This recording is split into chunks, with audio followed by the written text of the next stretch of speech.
Well, starting off the news this hour, a federal district court in San Francisco is hearing the case today of a woman who has been fighting to remove her name from the terror watch list for over 8 years now. It's a list that's easy to get your name on, but almost impossible to get off of. Stanford University PhD student Rahina Ibrahim was boarding a flight home to Malaysia from the San Francisco International Airport in 2005 when authorities arrested her. They told her she was on the terror watch list.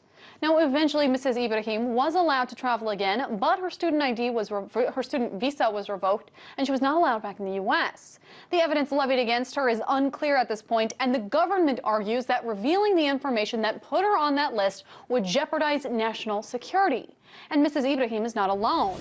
By the end of last year, the U.S. database of potential international terrorists, known as the Terrorist Identities Data Mart Environment, or TIDE, had 875,000 names on it.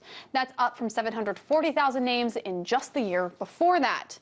Because the list includes multiple aliases, there are fewer individuals than there are actual names on that list. But nevertheless, a huge number of people are affected. And the TIDE list just feeds the master terrorist watch list that's run by the FBI, which adds in potential domestic terrorists to that list as well. However, critics argue that the list is not effective. Tamerlan Tsarnaev, for instance, he's one of the Boston bombers, was on the list for years, yet authorities failed to prevent that attack. Here to discuss the effectiveness of the terror watch list is Munia Jabbar, a civil rights attorney at CAIR.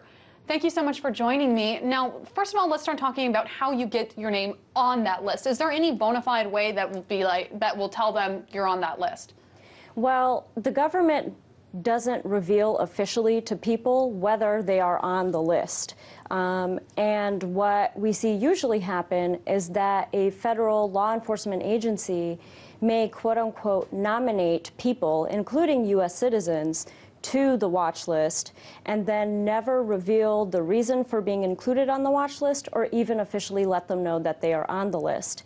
And there's just not really any surefire way of these people finding out why they ended up on the list in the first place. And as I understand it, Muslim-sounding names are more likely to be on that watch list. Is that because they are credible threats, or is that because it's more of a stereotype? Well, there's no reason to believe that just because somebody has a Muslim name or a Muslim-sounding name that they are more likely to be a threat in any kind of way. In the experience of the civil rights legal community, we are seeing that the list is far disproportionately affecting people with Muslim-sounding names. So as far as we can tell, there is some type of religious profiling going on that leads to the compilation of the list. And would you be able to distinguish for us the difference between the terror watch list and the no-fly list? Sure. So the no-fly list is actually a subcomponent of the greater terror watch list. The no-fly list is a list that if you are unlucky to end up on it for some reason, it means that you cannot fly in or out of a U.S. airport, and generally it means that you can't even board a flight that's going to cross U.S. airspace. And in practice, it also means that other types of transportation are also close to you. For example, non-U.S. countries, many of them use some form of the U.S. no-fly list to bar people from flying. We've also seen indications that the list is given out to ship captains, and that prevents people from also boarding boats and ships to try to travel.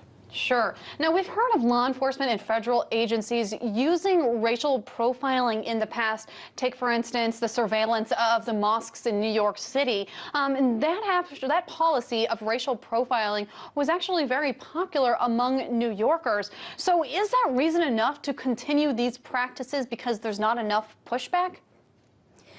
There is not really any good reason to continue racial or religious profiling in order to compile this list because, as you mentioned earlier, we haven't seen any reason that it is effective. There are people who are threats who, for example, the Boston bombers, who maybe could have been caught if law enforcement were able to be given the leeway to focus on other indications that somebody is a threat besides some of the lists that are derivative of the greater greater terrorist watch list. At the same time, we are seeing the rights of innocent people being infringed every day because they are placed on the watch list for no reason.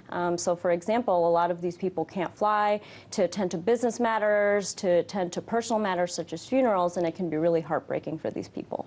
And are there any known cases where the terror watch list has, in fact, produced results?